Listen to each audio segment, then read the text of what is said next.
Good day, so I'm the reporter for today. My name is Ryan Saki and the title is all about energy in the Philippines.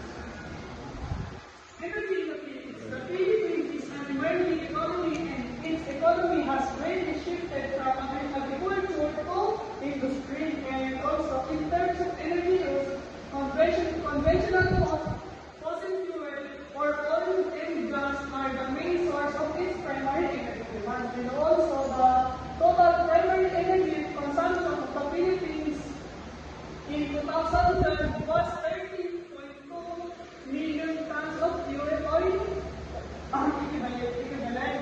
So, most of which came from fossil fuel. Electricity consumption in 2010 was 64.52 gigawatt, and of which almost two-thirds came from fossil fuel is 21% from hydroelectric plants, and 13% from other renewable sources. The total generating capacity was 16.2 gigawatts. So, in other terms, the Philippines energy sector is undergoing a significant transition. Currently, coal accounts for substantial portion, is 63% of electricity generations. But the government is actively promoting new renewable energy sources to meet growth demand and achieving energy security. So, according to 2011, Mr. Nard will continue the report. Okay, so thank you, Mr. Saki. Before we start, let us know what is energy. So energy, in scientific explanation, it is the ability to do work or to move object. So let us proceed. According to the 2011 primary energy consumption in the Philippines, 31% of the consumption was meant by oil. So oil is very significant in terms of energy consumption. It consumes 21% out of 100% of energy consumption in the Philippines. Next is 20% by coal, 22% by geothermal. So what is geothermal, guys? Geothermal is a term of energy that comes up with the heat of the earth. Like for instance, our solar. So our solar can use to light, or in some area they use solar to connect to the internet, and many other types.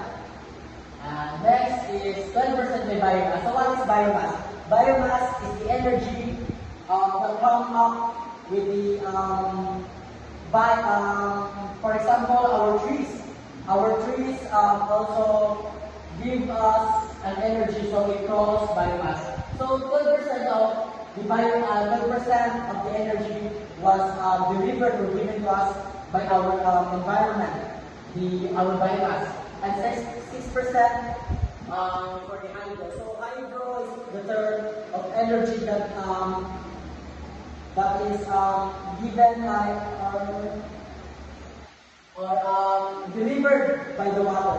So if you have no idea, guys, why we have our we call dam, or the water that's flowing around.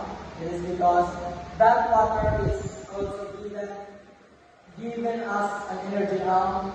For a very good example of this is the Maria Trench Falls, if I'm not mistaken. It gives us large amount of energy. So next is 1% the other renewable energy like wind, solar, and biofuel. So we all know, guys, our source of energy is not only our electricity, but also our environmental factors. It gives us many benefits. For example, we have many plant. Yes, we have many economic plant. Our solar plant and our wind plant. Okay, so that following is contributor to our energy. Okay, so next, the Philippines is located. Okay, so nag-google lang po siya, guys.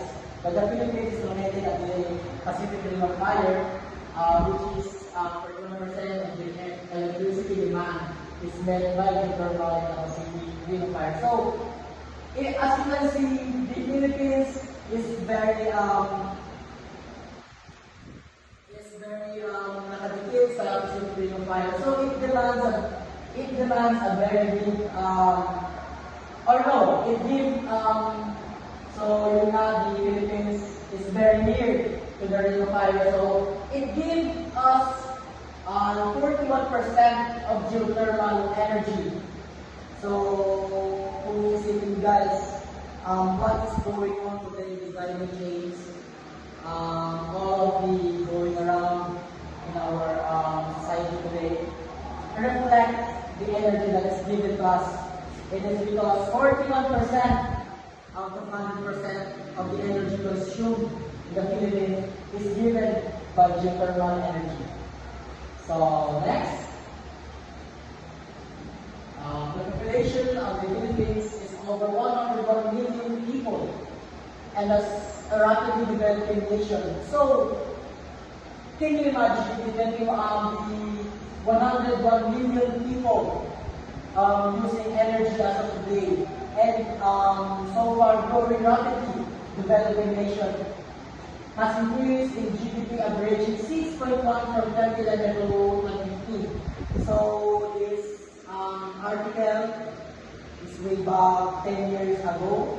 So imagine today the population of the Philippines has already increased times 2 times 3. Energy-intensive manufacturing and retail industries are driving factors of the Philippines' economic growth. Given its large population and rapidly growing economy, the country's energy needs are significant and growing rapidly. So, we the people, time making millisecond to second, have consumed energy.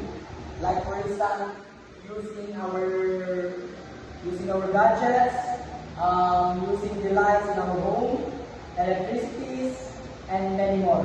So time to time we use energy. Then next, let us proceed to according to the Philippines Department of Energy, the Philippines consume of 75,266 gigawatts per hour. Wow, per hour class. So we consume 75,266 gigawatts per hour. So imagine that. It's a very large amount of energy that we consume every hour. Oh, and way back 2013. So what if today, no? Siguro it already times twice as it find today. So 24.1% to commercial establishment. So commercial establishment. So our department economy or the commercial establishment is a very have consumed very big amount of energy. 24%. Pero sa bagay, this commercial establishment is needed time to time. And 37% to the industrial sector. So it has the same consume with the commercial and industrial factor. Because this commercial and industrial sector is a very big head in aligning with today's energy consumption. With 72% of the electrical energy being consumed by Luzon. Wow! So here, according to this article, 72.84% was consumed by Luzon area, which is the most big island here in the Philippines. So second was consumed by Visayas, which consumed 14.7%, and lastly, 12.41% by Mindanao in 2013. So this article was not updated yet. It posted around 2013. So as of now, it way back 10 already 1 decade, so we all know that this energy consumed was way larger now than before. So that's it. Thank you.